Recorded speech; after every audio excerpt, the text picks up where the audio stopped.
everybody, welcome back to my channel, and this is a new segment that I'm trying to introduce to this channel, which is called the Sip and Share.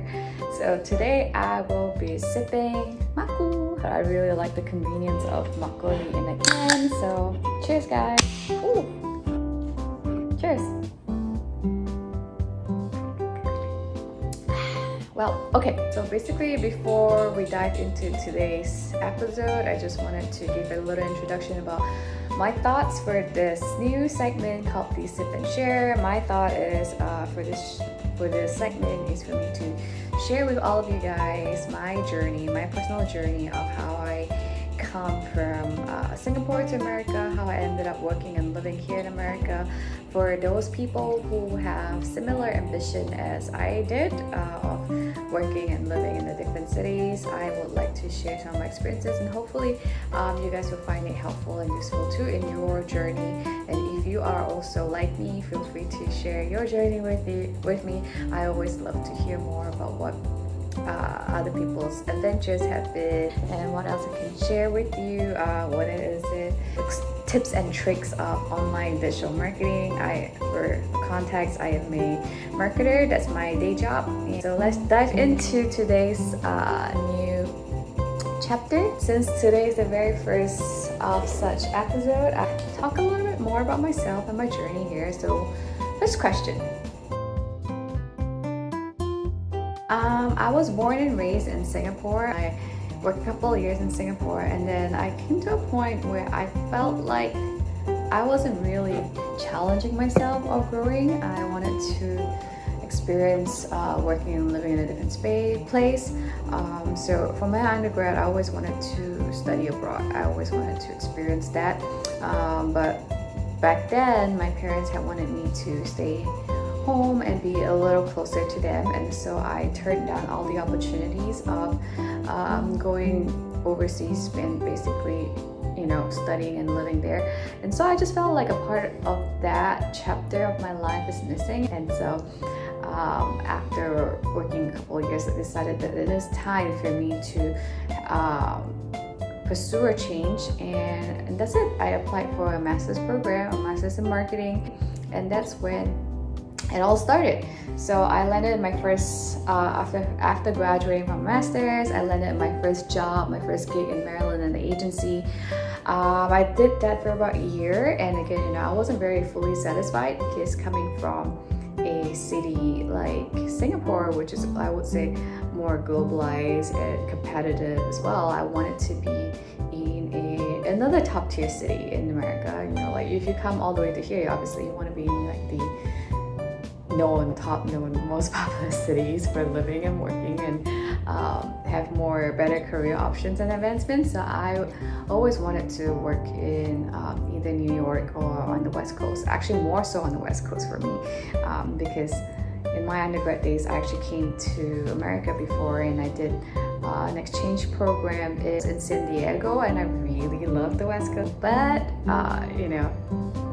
life has its own mysteries and surprises, and so I ended up coming to New York. I had a job opportunity and offer with a startup, which brought me here, and that's how it's all began. So, and next question.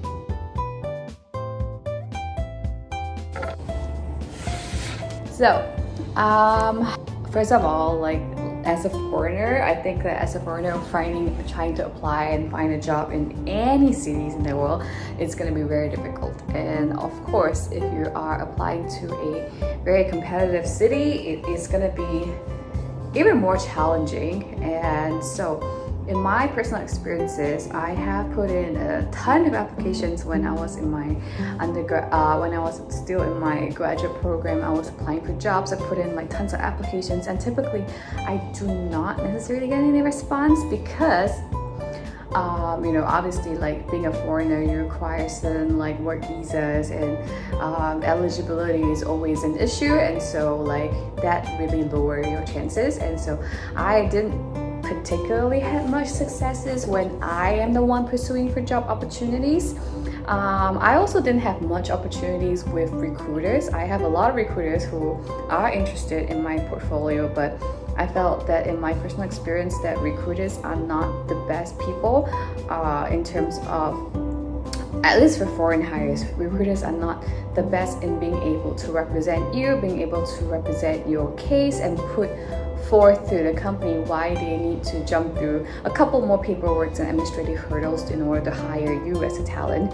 But when my personal experience, what works the best is when the company themselves take notice of your resume and is invested in, very interested to bring you on board. And those are typically the times where I had more successes, and that's basically how I land my jobs.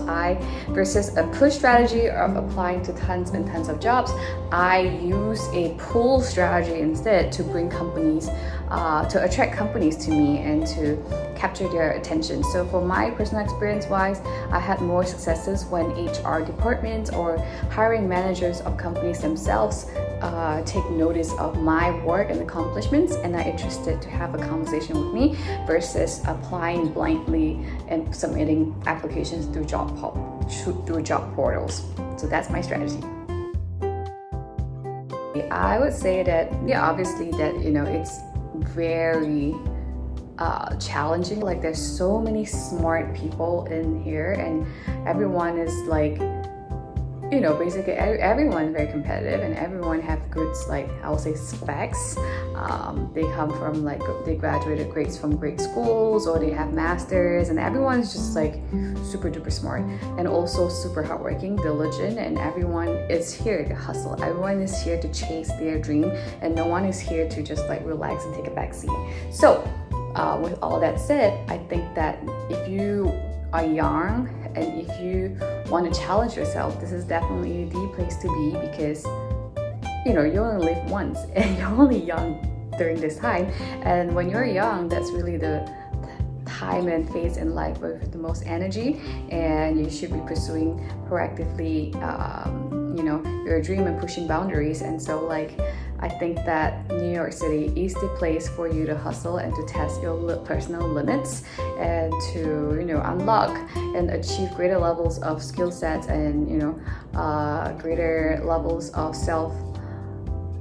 career development and even personal developments here while you are young and not when you don't have as much financial or family obligations that you have to put into consideration. But that all being said, being in a competitive city, it is also mentally taxing on you. And so for me, I think that I have entered a new phase in my career, in my personal life, where I also need to learn how to rest. So since starting in my first job, since moving to New York, I basically have been working really, really hard. And even before New York, actually, after I graduated from grad school, when I was trying to hustle and find jobs in better cities, I pushed myself really hard.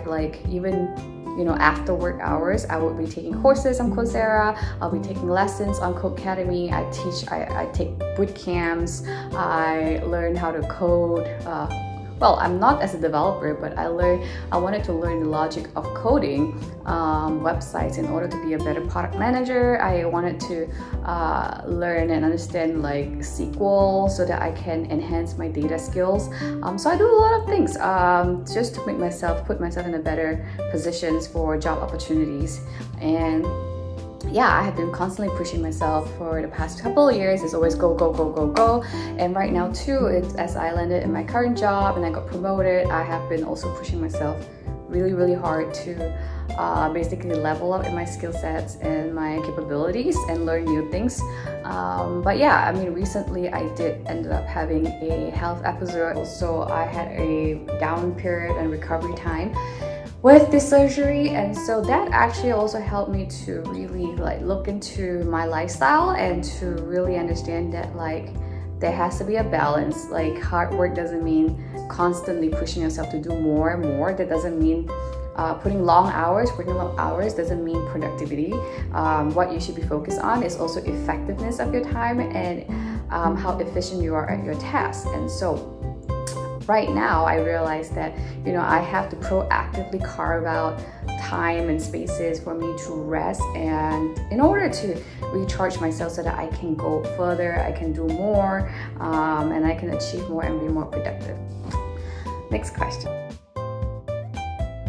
You know, obviously I believe that I'm not the only person who has such dreams, who wanted to go overseas, work and live in a different city. And I would say that, like, yes, I would recommend people to try that out if that is your dream. And personally, I think that going abroad to study, like furthering your studies, like doing a master's program, is the easiest way to get into to get yourself set up in a new country. And I would definitely suggest that as the first step first, because when you come to a new city, there's a lot of things that you need to learn. There's a lot of like culture, a lot of like system, new way of doing things, new administrative things that you need to get yourself set up, like, you know, opening up bank accounts, getting a cell phone number, all of these things. Like, if you come straight to enter a workplace, I personally find that it might be very challenging, and I probably wouldn't have been able to achieve what I've done so far. And I think that 1 year as a student gave me a little bit of space and breather to try to get myself situated in new city and new environment before I am ready to take on the workplace. And I think that was the best and easiest route for me. And also, like, as students, there, you know, countries typically have systems to help you basically move on from a student visa into a working professional. Like, you know, obviously if you're talented, the countries would want to keep you and would want to provide that opportunity to you. So there are, like, you know, basically like opportunities for you to do that. So it's easier as well to land a job if you come here as a student versus right off the bat coming to apply to a jobs and, you know, start working here. It will be quite different. And then last but not least, I would also encourage you that, you know, if you are thinking of like maybe just coming here to work, or, you know, just coming here to study and then go back home, I would say that, you know, give it a little bit of thought and consideration as well to see if you want to stay longer and try working. Because in my experience, that as a student, what I see of the world and the society as a student and versus what I see now as a working professional is quite different. And I do appreciate and I do like the fact that I had the chance and opportunity to stay on a little bit longer beyond my years, beyond my program. And then my last tip for anyone who's also planning to do the same thing is to do your homework, plan things out, but do not overplan. So I never ever planned that I'm gonna stay here beyond my master's program and to start working. I don't have the concrete next step, solid plans and all that mapped out. And I think that honestly that had been good, because that gives me flexibility in my life, and also you know, allows me to move into places as opportunity takes me to. And most importantly, I feel that if I had overly planned every move, I wouldn't necessarily have the courage to do what I did, and to just jump into like, you know, uprooting, moving and working and living in a foreign place. So I think that plan but not overplan it. That is it for today's sip and share. Let me take a sip first. I hope that it has been overall insightful and useful to you. And, you know, if there are any other topics that you're interested in, like if you are interested to hear more about how I navigate through all of the paperwork and all of that and it entails to start working or studying in America, let me know as well. I'm happy to share all that with you. Yeah, hope to see you guys in the next episode. If you like watching this piece of content and would like to see more of it, remember to give this video a thumbs up and subscribe to my channel. I share and vlog about apartment tours in New York. I film a lot of mukbang videos and basically also my life, and share about my life as a foreigner hustling in a different city in America. So I hope that if all that is interesting to you, please subscribe and follow my channel. See you guys in the next video. Bye!